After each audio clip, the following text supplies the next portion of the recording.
اعوذ باللہ من الشیطان اللعین الرجیم بسم اللہ الرحمن الرحیم وصلی اللہ علی محمد وآل بیتہ الطیبین الطاہرین المعصومین۔ المعارف العلویہ شارٹ کورس کا درس نمبر 16 لے کے آپ کی خدمت میں حاضر ہوں۔ آج کے درس کا جو پہلا سوال ہے وہ یہ ہے کہ گزشتہ دروس میں ہم نے نواب اربعہ کی زندگی، ان کے سوانح حیات اور ان کی علمی سرگرمیوں کے متعلق تفصیل کے ساتھ گفتگو کی تھی، اور سلسلہ گفتگو اس سوال پہ پہنچا تھا کہ غیبت صغریٰ میں امام علیہ السلام کی جو ذاتی اور پرسنل زندگی تھی وہ کیا تھی۔ امام علیہ السلام کے شکل و صورت، ان کے خد و خال، ان کی جو رہائش تھی اور دیگر جو امام علیہ السلام کی شخصی زندگی سے متعلق چیزیں ہیں انہیں اس سلسلے میں بیان کیا جائے گا۔ تو اس ضمن میں سب سے پہلا سوال یہ ہے کہ امام علیہ السلام کے جسمانی خد و خال کیسے تھے؟ روایات میں امام علیہ السلام کی جسمانی خد و خال کو کیا بیان کیا گیا ہے یا بیان نہیں کیا گیا؟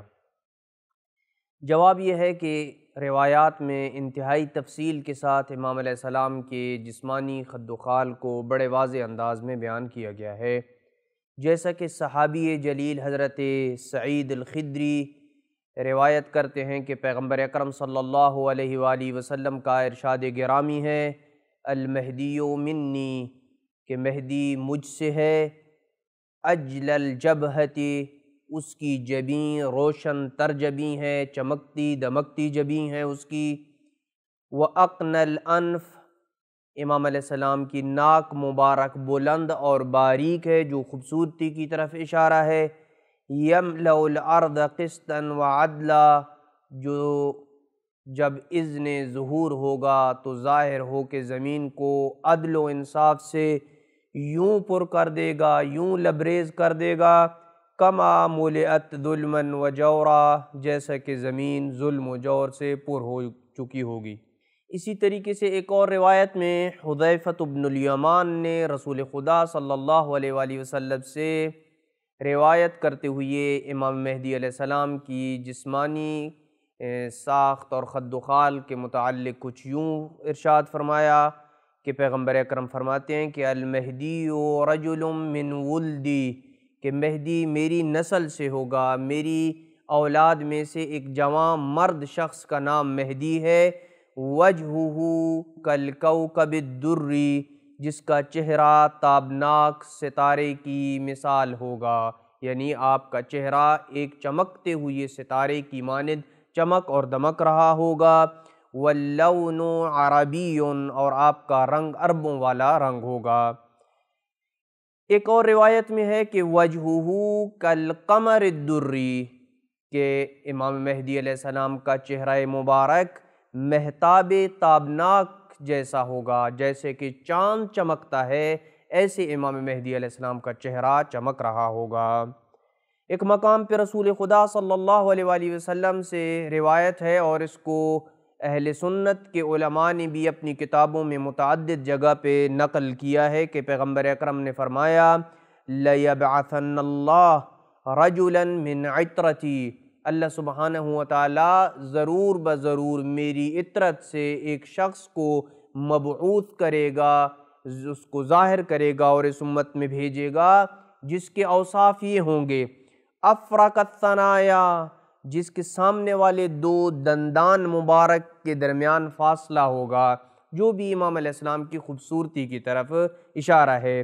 اجل الجبہہ، وہ شخص کہ جو میری عطرت میں سے ہوگا اور اللہ اسے میری امت کے آخری زمانے میں ظاہر کرے گا، اس کی پیشانی روشن ہوگی، اس کی پیشانی چمک رہی ہوگی، گویا کہ اس سے ایک نور نکل رہا ہوگا۔ اسی طریقے سے امیر المومنین صلوات اللہ وسلامہ علیہ ایک دفعہ ممبر کے اوپر تشریف لائے اور انہوں نے اپنے خطبے کے دوران امام مہدی عجل اللہ فرجہ الشریف کے اوصاف کو کچھ یوں بیان کیا، فرمایا آخری زمانے میں میری اولاد سے ایک جوان مرد ظاہر ہوگا، ایک ایسا شخص ظاہر ہوگا کہ جس کا رنگ سرخی مائل سفید ہوگا، بطن کشادہ ہوگا، چوڑی رانیں بڑے کندھے اور کمر پر 2 تل ہوں گے۔ امام علیہ السلام کی کمر کے اوپر 2 تل ہوں گے، جن میں سے ایک تل کا رنگ امام علیہ السلام کی جلد مبارک کے رنگ کی طرح ہوگا، اور دوسرا نبی اکرم صلی اللہ علیہ وآلہ وسلم کے تل مبارک کے مشابہ ہوگا۔ اور اللہ نے امام مہدی علیہ السلام کو 40 مردوں کی قوت سے نوازا ہوگا، یعنی اللہ امام مہدی علیہ السلام کو ایسی قوت اور طاقت ودیعت کرے گا کہ جیسے 40 مردوں کے اندر جو ایک طاقت ہوتی ہے، وہ تنہا امام مہدی علیہ السلام کے اندر وہ طاقت موجود ہوگی۔ علی خدہ الایمن خال کأنہ کوکب دری، اور امام کے دائیں رخسار پہ ایک تل ہوگا جسے دیکھ کے لگتا ہوگا کہ وہ ایک درخشاں ستارہ ہے جو کہ مطلع حسن پہ کمال افتخار کے ساتھ دمک اور چمک رہا ہے۔ لہذا یہ روایات میں چند ایک امام علیہ السلام کی خد و خال کے متعلق ہم نے توضیح دی ہے، اور مزید تفصیل دیگر کتابوں میں بھی آپ کو مل جائے گی کہ امام علیہ السلام کے کیا خد و خال تھے۔ دوسرا سوال یہ ہے کہ غیبت صغریٰ میں امام مہدی علیہ السلام کی رہائش اور ان کی نقل و حرکت کے متعلق تاریخ کیا کہتی ہے، کہ غیبت صغریٰ میں امام علیہ السلام کہاں مقیم تھے، اور وہ ایک جگہ سے دوسری جگہ جب نقل و حرکت کرتے تھے تو کیا کسی کو معلوم ہو سکتا تھا کہ امام علیہ السلام ایک جگہ سے دوسری جگہ نقل و حرکت کر رہے ہیں یا نہیں کر رہے؟ جواب یہ ہے کہ امام حسن عسکری علیہ السلام کی زندگی میں تو امام مہدی علیہ السلام سامرہ میں ہی تھے، اور سامرہ میں ہی امام علیہ السلام کو دیکھا گیا، یعنی سن 255 ہجری سے سن 260 ہجری تک جب تک امام حسن عسکری علیہ السلام زندہ رہے، تو اس وقت تک تو یہ بات کنفرم ہے، یقین ہے کہ امام علیہ السلام کو سامرہ میں ہی دیکھا گیا، کیونکہ امام علیہ السلام نے اپنے والد ماجد کی پہلی نماز جنازہ خود ادا کی تھی، اور قم سے آنے والے وفد کے ساتھ بھی امام علیہ السلام نے خود ملاقات کی تھی سامرہ کے اندر۔ یہ اس بات کی دلیل ہے کہ اس پیریڈ میں کم از کم امام علیہ السلام وہاں پہ موجود تھے۔ پھر کچھ دیگر روایات کہتی ہیں کہ مزید چند دیگر سالوں میں بھی امام علیہ السلام کو سامرہ میں ہی دیکھا گیا، یعنی امام حسن عسکری علیہ السلام کی شہادت کے بعد بھی وہاں پہ ہی سامرہ میں ہی امام علیہ السلام کو دیکھا گیا۔ جیسا کہ پہلے 2 سفیر مختلف ممالک سے آنے والے اموال کو سامرہ ہی روانہ کرتے تھے، مختلف ممالک سے بغداد میں جو امام علیہ السلام کے پہلے سفیر تھے اور دوسرے سفیر تھے، ان کے پاس مختلف ممالک سے جو اموال آتے تھے، تو یہ سفیر خود یا کسی قابل اعتماد بندے کے ذریعے امام علیہ السلام تک سامرہ ہی میں یہ اموال پہنچایا کرتے تھے، اور سامرہ میں ہی وقت کے حکمرانوں نے جو تلاش جاری رکھی ہوئی تھی وہ سامرہ میں ہی تھی۔ یہ بھی اس بات کی دلیل ہے کہ امام علیہ السلام وہیں پہ ہو سکتے ہیں، کیونکہ یہ ممکن نہیں ہے کہ امام علیہ السلام وہاں پہ نہ ہوں اور حکومت وقت اتنی سیکورٹی اور اتنی جاسوسی اور نگرانی کے باوجود ہی سامرہ میں چھاپے مار رہی ہو، جبکہ امام علیہ السلام کا کوئی وہاں پہ وجود نہ ہو، تو کچھ نہ کچھ انہیں شواہد اور ایسے ثبوت ملے ہوں گے کہ جس کی وجہ سے وہ سامرہ میں ہی چھاپے لگا رہے ہوں گے امام علیہ السلام کی تلاش کے لیے۔ پس سن 279 ہجری تک، یعنی امام حسن عسکری علیہ السلام کی شہادت کے بعد سے لے کے سن 260 ہجری سے سن 279 ہجری تک 19 سال تک روایات کہتی ہیں کہ امام مہدی عجل اللہ فرجہ الشریف سامرہ میں ہی دیکھے گئے اور وہیں پہ امام علیہ السلام رہے۔ اس کے بعد امام علیہ السلام نے خود کو بالکل تنہا کر لیا، لوگوں سے امام علیہ السلام کی ملاقات کم ہو گئی، آمد و رفت امام علیہ السلام کی محدود ہو گئی، یہاں تک کہ آپ کے وکیل بھی آپ تک پہنچنے میں بڑی مشکل کا انہیں سامنا کرنا پڑتا تھا، اور اس کی وجہ یہ ہوتی تھی کہ تاکہ امام علیہ السلام کے جو سفیر اور وکیل تھے وہ لوگوں کی نگاہوں میں نہ آ جائیں، اور یوں اگر وہ لوگوں کی نگاہوں میں آ جائیں گے تو ان کی زندگیوں کو خطرہ لاحق ہو سکے گا، اور وہ دین کی جس طرح خدمت کر رہے ہیں، جس طریقے سے وہ لوگوں کے درمیان اور امام علیہ السلام کے درمیان حلقہ وسط ہیں اور ایک واسطے کا کردار ادا کر رہے ہیں، وہ مشکل ہو جائے گا۔ اس وجہ سے امام علیہ السلام اپنے سفیروں اور اپنے وکیلوں کے ساتھ بھی انتہائی ضرورت کے علاوہ ملاقات نہیں کرتے تھے اور بالکل امام تنہا ہو گئے۔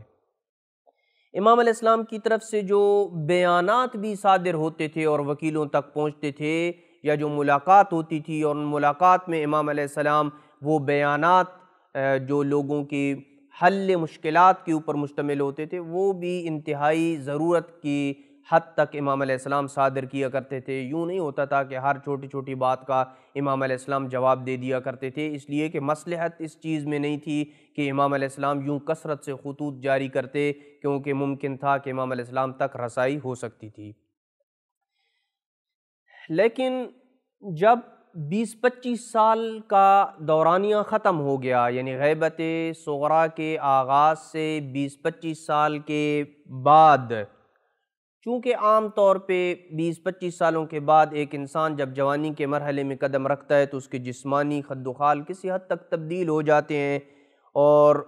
جن افراد نے 20-25 سال پہلے انہیں دیکھا ہوتا ہے وہ اسے پہچاننے میں ناکام ہوتے ہیں اور اسے نہیں پہچان سکتے۔ خاص طور پہ ائمہ اہل بیت علیہ السلام کی نشو و نما کے متعلق جیسا کہ ملتا ہے کہ وہ انتہائی تیزی کے ساتھ نشو و نما کرتے ہیں، جیسے عام بچہ 1 مہینے میں نشو و نما کرتا ہے، اہل بیت علیہ السلام کے جو معصوم بچے ہوتے ہیں وہ 1 مہینے میں اتنی گروتھ ان کی ہوتی ہے جیسے کہ 1 سال میں ان کی نشو و نما ہو رہی ہے ایک عام بچے کی۔ اسی طریقے سے ان کی جو دیگر قد و قامت ہے وہ بھی بڑی تیزی کے ساتھ جو ہے وہ بڑھتا ہے، عام بچوں سے مختلف ہوتا ہے۔ تو یوں 25-30 سالوں میں امام علیہ السلام کی جو جسمانی ساخت تھی اور جسمانی خد و خال تھے وہ زیادہ حد تک تبدیل ہو چکے تھے، اس لیے وہ افراد کے جنہوں نے امام علیہ السلام کو بچپن میں دیکھا تھا ان میں سے کچھ افراد تو وفات پا چکے تھے، اور کچھ جو افراد موجود تھے وہ امام علیہ السلام کو پہچاننے سے عاجز تھے، کیونکہ 20-25 سالوں میں امام علیہ السلام کی جو جسمانی ساخت تھی وہ تبدیل ہو چکی تھی۔ اس لیے وہ افراد کی جنہوں نے بچپن میں امام علیہ السلام کو دیکھا تھا وہ اب امام علیہ السلام کی جو 25-30 سالوں کے بعد امام علیہ السلام کی جسمانی خد و خال تھے انہیں پہچاننے سے وہ عاجز تھے۔ اس لیے بغداد میں کبھی تو امام علیہ السلام کسی تاجر کے وضع قطع میں داخل ہوتے، اور کبھی ہر سال امام علیہ السلام کو موسم حج میں دیکھا جاتا۔ امام علیہ السلام حجاج کے ساتھ باتیں کرتے، انہیں دعائیں اور احکام شرعیہ تعلیم دیتے، انہیں جو حج کے مسائل درپیش ہوتے ان میں ان کی رہنمائی کرتے، اور بعض اوقات تو مصلحت کے تحت کسی کو امام علیہ السلام اپنی پہچان بھی کروا دیتے کہ میں وقت کا امام ہوں، جیسا کہ آنے والے مسائل میں مزید اس کے اوپر گفتگو کی جائے گی۔ اور موسم حج میں دیار مقدسہ میں ہی امام علیہ السلام اپنا قیام رکھتے تھے۔ جیسے کہ بعض دیگر روایات میں یہ بھی دیکھا گیا ہے کہ روز عرفہ اپنے جد امجد امام حسین علیہ السلام کی زیارت کے لیے بھی امام علیہ السلام تشریف لے گئے، اور وہاں پہ امام علیہ السلام کا دیدار بھی کچھ مومنین کو ہوا اور دیکھا گیا۔ اور یہ بھی روایات میں ملتا ہے کہ جیسا کہ امام علیہ السلام مصر میں گئے، وہاں سے امام علیہ السلام نے سکندریہ میں قیام کیا اور وہاں کی مسجد میں نماز ادا کی، اور پھر کسی کے ساتھ سمندری سفر طے کرتے ہوئے واپس بغداد پہنچ گئے۔ تو یوں امام علیہ السلام کی نقل و حرکت جو ہے وہ انتہائی مخفی طریقے پہ رہا کرتی تھی اور کسی کو اس کا علم نہیں ہوا کرتا تھا، جس وجہ سے تاریخ میں بھی اس کے متعلق بہت کم ملتا ہے، جس حد تک ہمیں ملا ہے اور ہم نے اس کو آپ کے سامنے بیان کیا ہے۔ مزید بھی کچھ تفصیل ملتی ہے، اگرچہ اتنی زیادہ نہیں ہے، اسے آپ مزید تفصیلی کتابوں میں دیکھ سکتے ہیں۔ آج کے درس کا تیسرا سوال یہ ہے کہ امام مہدی علیہ السلام کی عمر کے متعلق تاریخ کیا کہتی ہے؟ جواب یہ ہے کہ آپ کی ولادت 15 شعبان 255 ہجری میں ہوئی۔ اس اعتبار سے امام حسن عسکری علیہ السلام آپ کے والد ماجد کی وفات کے وقت آپ کی ایگزیکٹ جو عمر تھی وہ 4 سال 6 ماہ تھی، اور اسی عمر میں آپ نے منصب امامت کو سنبھالا۔ عام طور پہ کہا جاتا ہے کہ 5 سال، وہ بھی یعنی تقریباً جو عمر بتائی جاتی ہے وہ یہ ہے، لیکن 4 سال 6 ماہ ایگزیکٹ بنتی ہے۔ لیکن تاریخ میں یہ درج ہے کہ آپ کی جسمانی ساخت 4.5 سال والے بچے کی طرح نہیں تھی، بلکہ جس نے بھی آپ کو دیکھا اس نے 8 یا 10 سال کا بچہ سمجھا۔ اس کے خیال میں، اس کے ذہن میں یہ نہیں تھا کہ یہ 4.5 سال کا بچہ ہے، 5 سال کا بچہ ہے، بلکہ وہ امام علیہ السلام کو 8-10 سال کا بچہ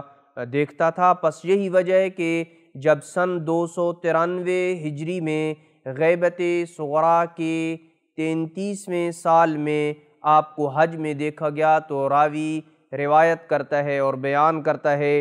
کہ ان جیسا خوبصورت اور درمیانی قامت کا انسان میں نے اپنی زندگی میں نہیں دیکھا تھا۔ یعنی اس وقت آپ کی عمر 38 برس تھی، اور سن 350 ہجری میں جب دوسرے سفیر کی وفات ہوئی تو آپ کی عمر تقریباً اس وقت 50 سال بنتی تھی،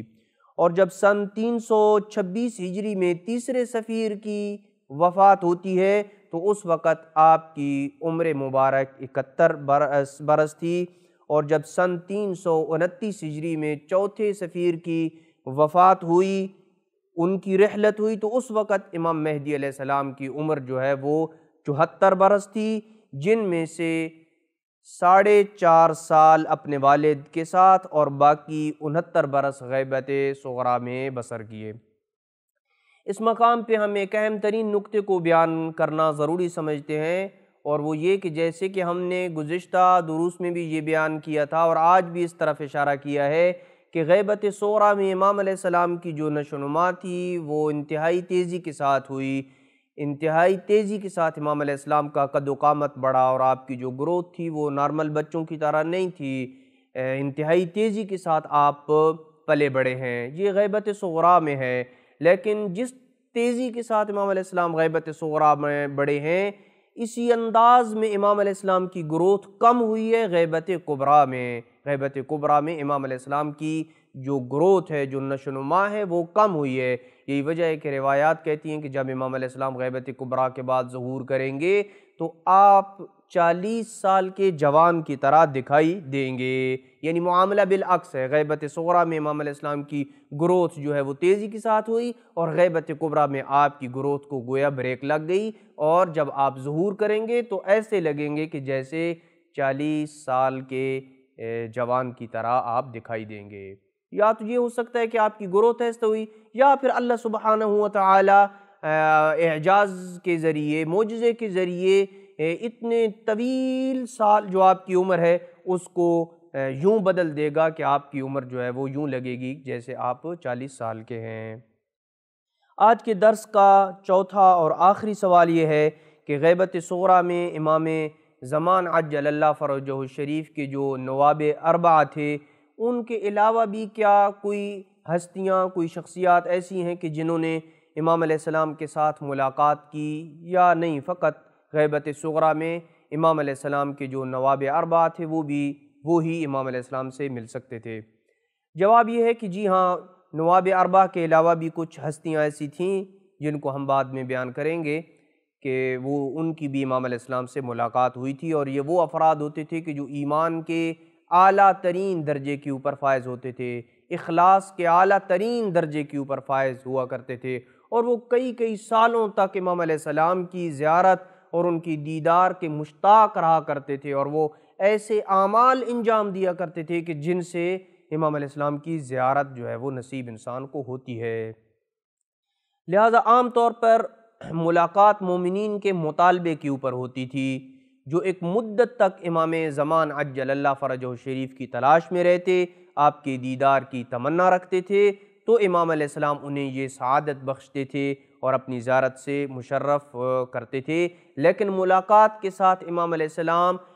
انہیں انتہائی درجے کی تاکید کرتے کہ آپ نے اس ملاقات کو مخفی رکھنا ہے، سیکرٹ رکھنا ہے، کسی کو اس ملاقات کے متعلق آپ نے بتانا نہیں ہے سوائے ان افراد کے کہ جو آپ کے قابل اعتماد افراد ہوں۔ اور اکثر طور پہ ان ملاقاتوں کا نواب اربعہ کو بھی علم نہیں ہوا کرتا تھا کہ امام علیہ السلام ہمارے علاوہ کن شخصیات کے ساتھ مل رہے ہیں۔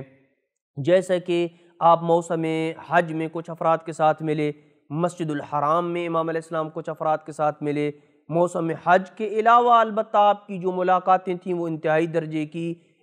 کم ملاقاتیں تھیں۔ امام علیہ السلام موسم حج کے علاوہ کہیں امام علیہ السلام کسی سے نہیں ملتے تھے، خاص طور پہ بغداد میں تو امام علیہ السلام بہت کم لوگوں کے ساتھ ملا کرتے تھے۔ جبکہ عام جب لوگ مراسم حج میں مشغول ہوتے تھے تو اس وقت لوگوں کی، جاسوسوں کی اور حکومت وقت کی نگاہ بھی اس طرف نہیں جاتی تھی، تو امام علیہ السلام اس فرصت سے فائدہ اٹھاتے ہوئے لوگوں سے ملاقات کر لیا کرتے تھے اور انہیں کچھ مسائل سے بھی آگاہ کر لیا کرتے تھے۔ بعض ملاقاتوں میں امام مومنین کی حوائج پوری کرتے، ان کی رہنمائی کرتے،